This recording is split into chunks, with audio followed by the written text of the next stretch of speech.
And welcome back to the channel, everybody, and welcome back to a new video. And I could not help but to flip the camera on and have this conversation today. And it's a couple stories that I wanted to share with you that all kind of tie together, I guess, in some strange Stellantis type of way. But we talked about all last year how the 2024s in the Dodge Daytona Chargers were going to come out in 2025. And I went and traveled to dealerships and called dealerships looking for the 2024s in 2024.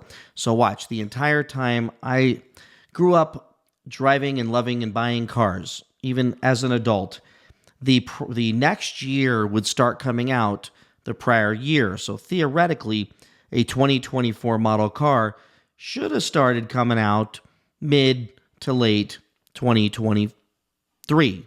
And you'd be able to buy that next year car in the prior year. And that always was confusing when you look at when warranty started and stuff like that. But that was how it was. And that's how I think it still is with many cars. COVID came, we ended up in all the craziness, and we come out the other end with Stellantis doing insane things. And they end up launching the 2024 Daytona EV, and it doesn't make it to dealerships until mid-January 2025. So they found their ways to dealerships, and if you've watched my channel, you've seen that I've gone to dealerships and looked at them and talked about them and haven't gotten to drive one yet. I do have an appointment tentative for this weekend where I will get to drive one.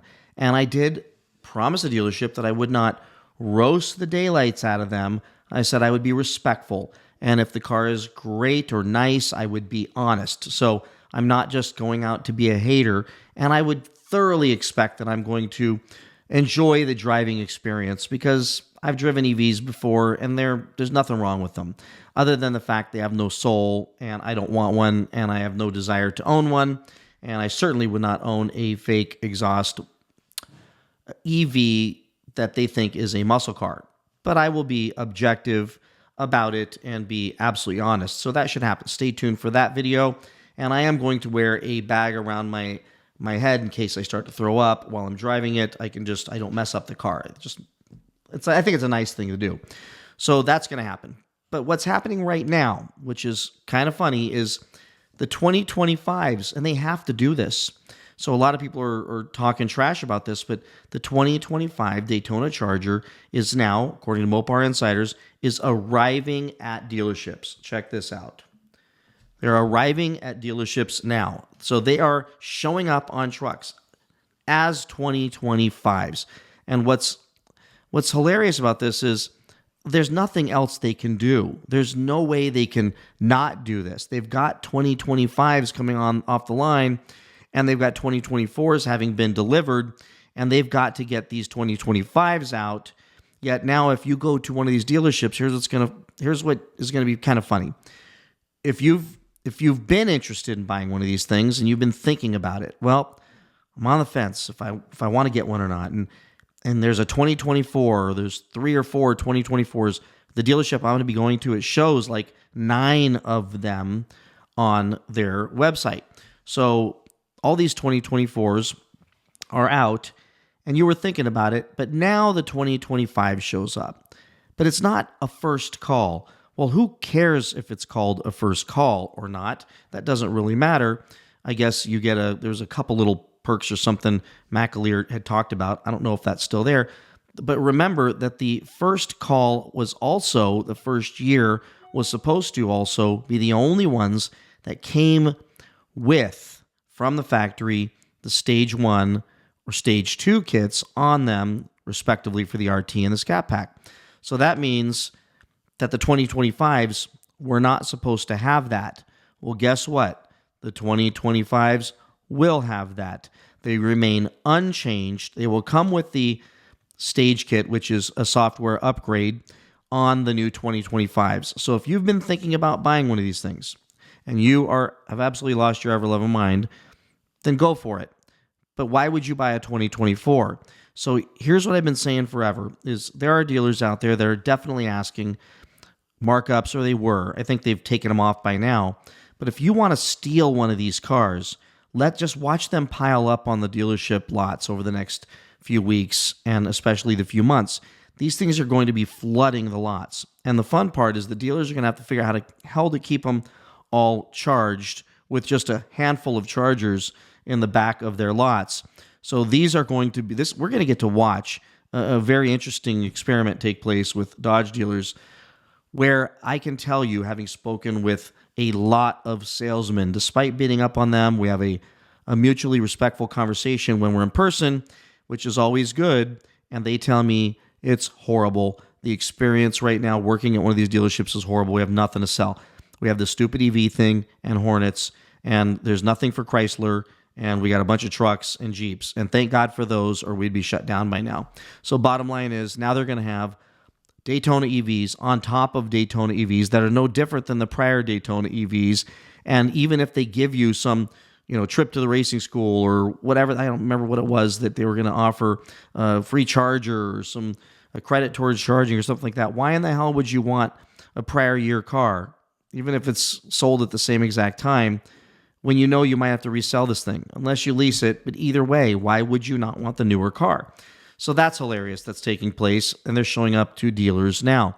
The other thing that I had to share with you all is that, listen, the world's changing. They're saying now the 5.7 liter Hemi is leaving getting built at the Saltillo plant in Mexico, and now going to get built in the Dundee engine plant in Michigan, in the good old USA. So that 5.7 that so many love is going to end up there. But why? Well, for the Durangos, guess that's the word on the street. And there's a belief that they're going to come back out in the Ram 1500 trucks. Rumors online have been circulating that the 5.7 liter Hemi could return to the Ram 1500, despite being officially phased out for 2025 in favor of the more powerful twin turbocharged 3-liter Hurricane. Now, there were a lot of belief about these things being such a oversupply of them, the stockpile right here, that they were going to run those things out and then not sell them anymore, not make them or sell them anymore. But guess what? Now they're going to be building them in America. I want you to comment below and tell me why in the hell you think that is happening, and what do you think's coming down the pike. I would bet anything that we're going to start seeing that 5.7 liter put back in the Dodge 1500 trucks soon, which in my opinion would be a great thing to see that 5.7 liter back in these trucks. And I can tell you right now, there are a bunch of bean counters and a bunch of executives sitting in rooms saying, absolutely, we need to get these things back into these trucks. If we want to start selling these trucks, they're cheap to build, they're reliable, and people love them. So get them going. And you can read this article. I'll put it in the description below. But that is all I want to share with you today. I don't want to make this video longer than it needs to be. I have a whole bunch of stuff I was going to share with you. I'll share with you in another video. Demon 170s appear to be flooding the market. Forums all over Facebook. People are selling them. Some people are still out of their mind. If you want to have some fun, just go to all the Demon 170 groups on Facebook and watch people trying to get $180,000 for the Demon 170s and getting thoroughly roasted in the comment section. And then there's 13 or 14 on eBay. There's a whole bunch still sitting at dealers, and those prices are coming down, which is a great opportunity for all of you. So let me just sum this up with, don't overpay for anything. Opportunities are out there, whether it's a Demon 170, whether it's an old Red Eye, or hell, there's a Black Ghost still sitting on a lot right now with 33 miles on it. Whatever it is, just be patient.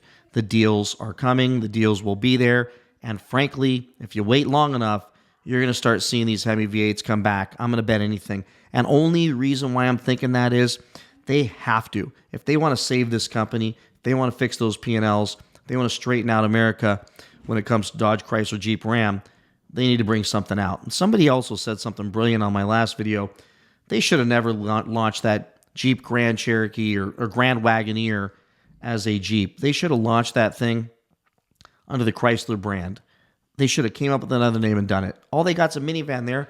Why not make that where you put the SUVs? I mean, some of this just seems like common sense. And you all absolutely seem to have more common sense than what Stellantis has had over this last couple years, 4 years, 5 years with all the insanity.